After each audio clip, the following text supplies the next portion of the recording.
FASTag యూజర్లకు big alert. April 1 నుంచి manual pass ధర పెరగబోతున్నట్లు కేంద్రం ఇప్పటికే హెచ్చరించింది. దేశవ్యాప్తంగా హైవేలపై ప్రయాణించే వారికి ఇది ముఖ్యమైన అప్డేట్ అని చెప్పాలి. National highways authority of India తాజా నిర్ణయం ప్రకారం వార్షిక టోల్ పాస్ ధరకు 2.5% పెంచింది. ఇప్పటి వరకు 3,000గా ఉన్న ఈ పాస్ ధర ఇకపై 3,075 రూపాయలుగా మారనుంది.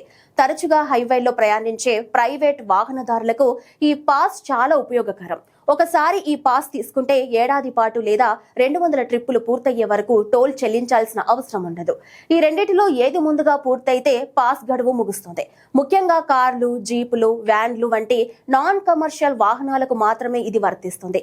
ఆన్లైన్లో రాజ్మార్గ్ యాత్ర యాప్ లేదా అధికారిక వెబ్సైట్ ద్వారా సులభంగా కొనుగోలు చేయవచ్చు. పేమెంట్ చేసిన 2 గంటల్లోనే పాస్ యాక్టివేట్ అవుతుంది.